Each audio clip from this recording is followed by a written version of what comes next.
Hello everybody and welcome back to a brand new video. In this video we are going to do something quite different. We are going to 3D print my Roblox character, and of course I'm gonna show you every step along the way, so if you got a 3D printer at home, you can do this too, to print your very own Roblox character. Of course there are a couple of things that you need. Of course you need a 3D printer, you need some filament for your 3D printer, you also need a 3D editing software like Maya or Blender, and you need Roblox Studio. Well, and you also need a Roblox account, but I'm assuming you already have that. Anyway, let's get right into it.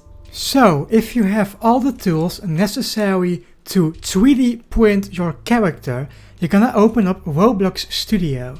So this here is my little studio in which I make all my thumbnails, and what you need is your character.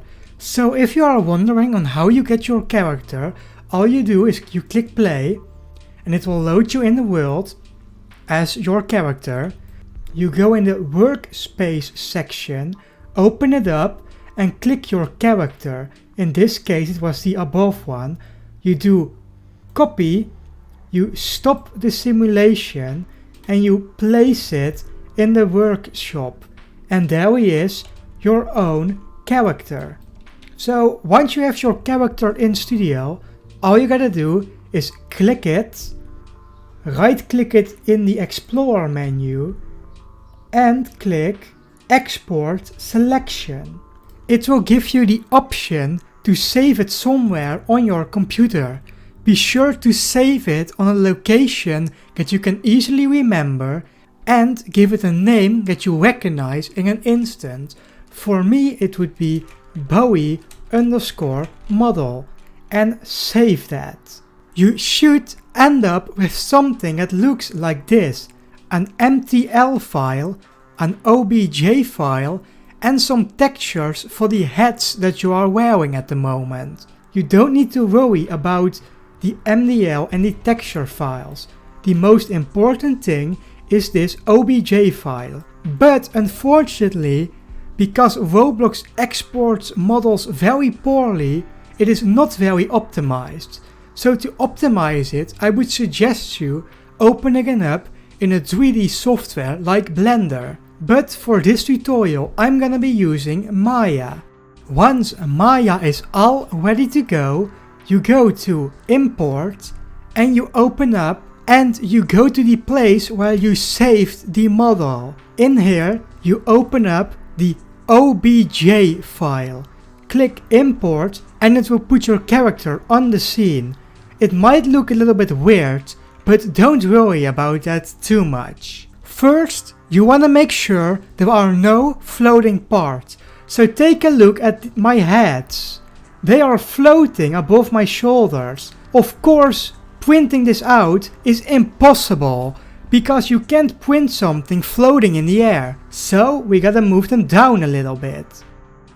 The entire model is connected and nothing is floating anymore. At this moment there's only one last step to do in Maya or Blender, and that is to select the entire model, go to Mesh and combine it. This will make your model in a single model, making importing it a lot more easy. Now head over to File, Export All. It will ask you to pick a location to save it.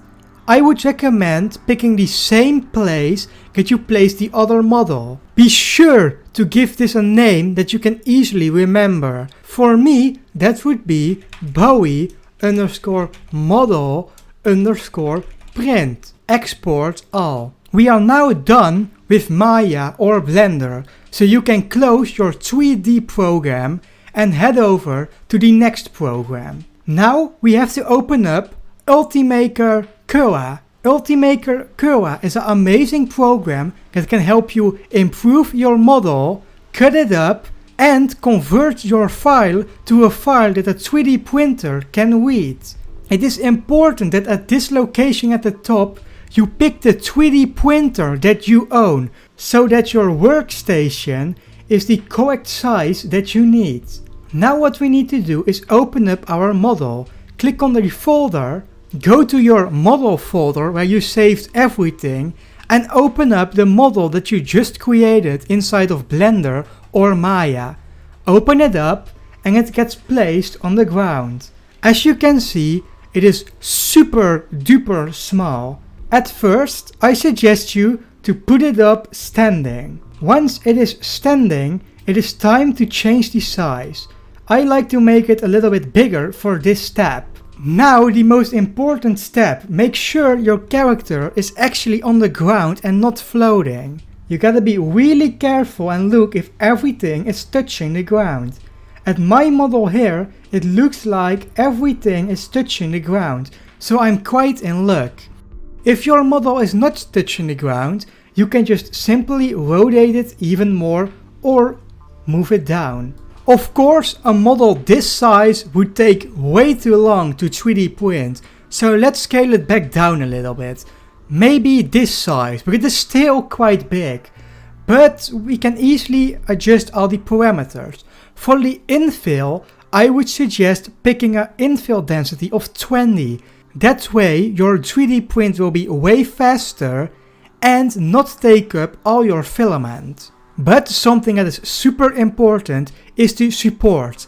As you can see, we have all this red over here, and that is because if the 3D printer would just print this arm, these filaments would just fall on the ground and you would get this really weird blob. So we can put the support overhang to something like 50 or maybe even 70. For this example, I would choose a 50 so that it would place a lot of filament under the arms. To see if it works, you can slice it up and then go to the preview. As you may notice, we have some weird pillars under the arms.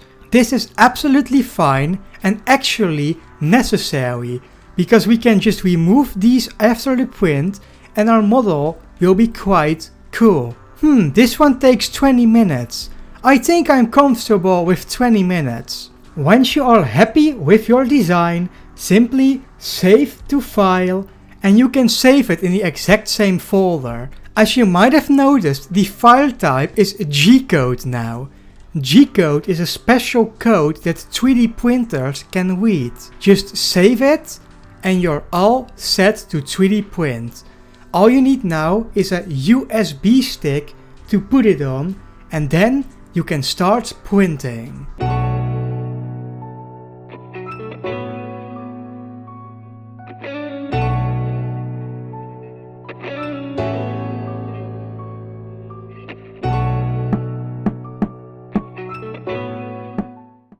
And there you have it, my very own Roblox character figurine. It is quite a bit small, but it still has a lot of detail. I might do a really big one in the future. But anyway guys, thank you all so much for watching. Don't forget to join the Discord in the link in the description. If you like this video and want to see more, please hit that like and subscribe button. And I will see you guys in the next video. Bye bye!